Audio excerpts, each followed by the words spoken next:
negative line. All right, let's go ahead and look at number 3. You want to do that one real quick? Pause the screen. Go ahead and write out what the slope and the y-intercept are. Then go to your graph, try to graph the line. Okay, then come back and check my work.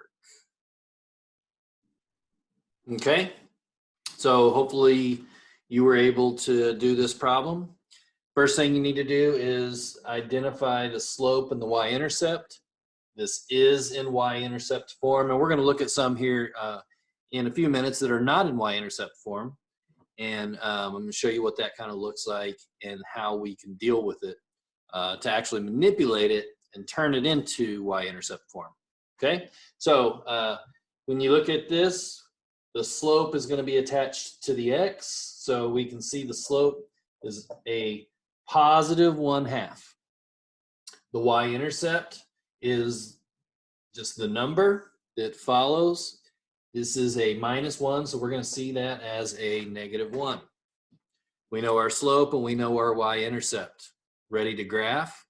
So first thing we do is we start with where we know the line is. We know the line crosses the y at -1. So we know the line is there. From there we follow our slope. Which direction is our line going? Up or down? Y. It's going up because it's a positive, okay? How fast is it going up? It's going up 1 over 2. Up 1 over 2. It's going to follow that pattern forever since it's a straight line. So starting with the point I know it's at, we're going to go up 1 and over 2. From there, we should probably do it a couple more times.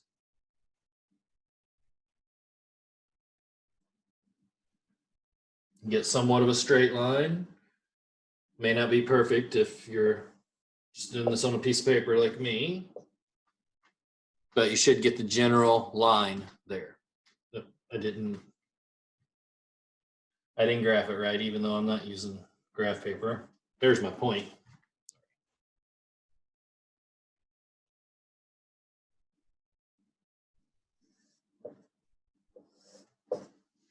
Something like that. Okay, still not perfect, but you can see the general direction of the line.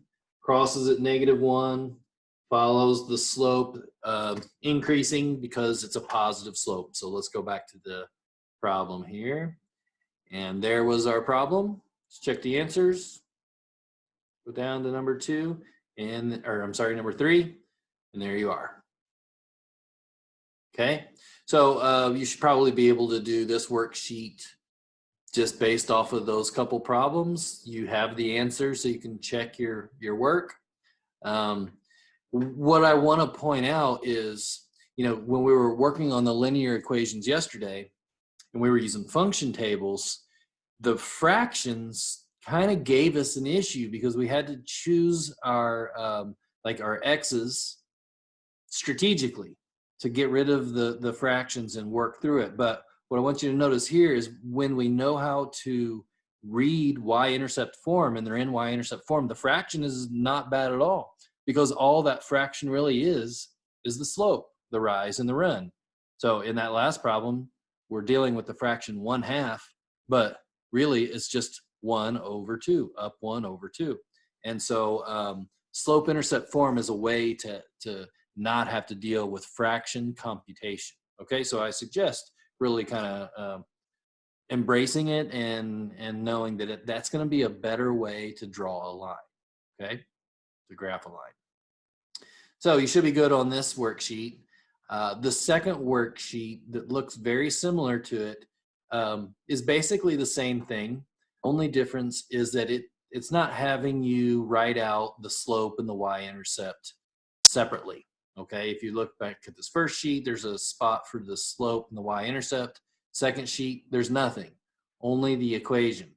And so you're welcome to write it out yourself, the slope and the y-intercept, or just take the parts. Let's look at this first one because that might be a little tricky. Once you try it, And if you're unsure about how to do it,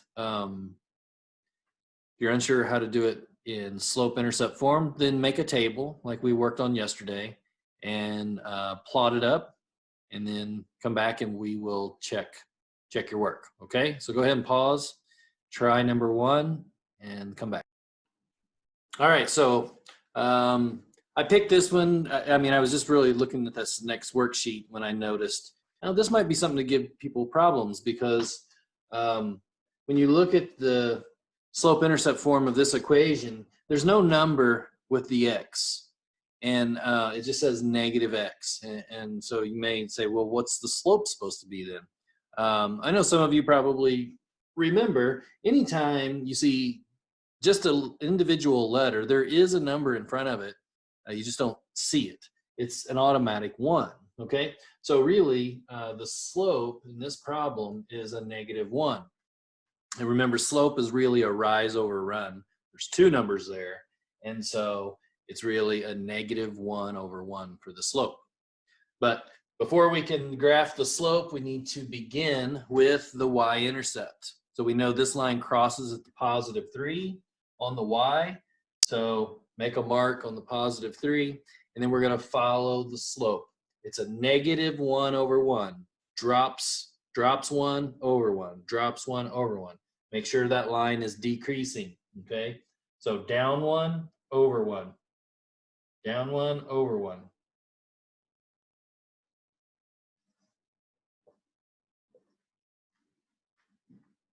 Looks something like that. All right, so if there's not a number in front of that x, just know it's a 1, and in this case, a -1. Let's go back to our problems. Check our answer. Yeah, that looks pretty similar to what mine, at least in the right direction, about in the right spot on the graph. Okay, so I think you should probably be able to do this worksheet. I wanted to see, these all have both parts. So yeah, I think you can graph those. Start with the y-intercept and then follow the slope, okay? Here's another page. It's a different set of worksheets. It's got answers, so you're really doing the exact same thing.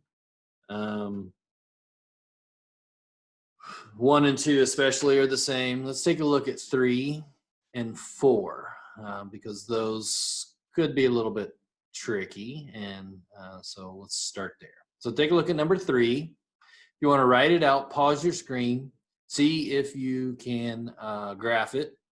If it's not making sense using slope-intercept form, try a table and come up with some values, some examples, and then plot it that way, okay? But come back when you're done and check your work. All right, so let's take a look at this linear equation. The equation is y is equal to 2x. And so if you take a look at that equation, it looks a little different than the ones we've been looking at, okay? Because the ones we've been looking at have something with the x, as we do here, but it's also had a number. And what we know is that number that follows is the y-intercept. And so that's how we know where on the graph the line is.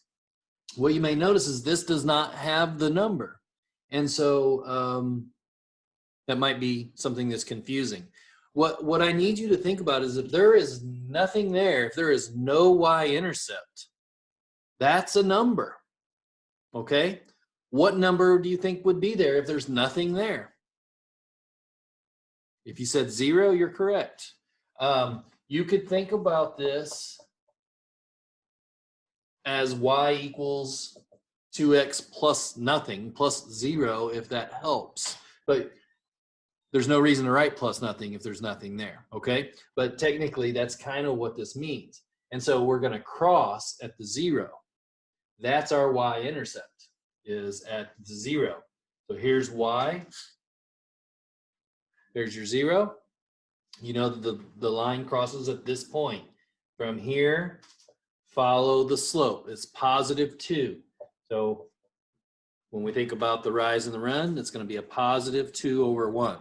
Positive meaning it's increasing. 2 over 1 is the rise and the run. So go from the known point, rise 2, run 1. Rise 2, run 1. Okay, creates this line, something like that. Okay, crosses at the 0. Let's go back to our problem and check the answers. All right, so here's number 3. Yep, pretty much what my line looks like for the most part. So don't be fooled if it doesn't have a plus b or a y-intercept. Okay, just that means it's 0.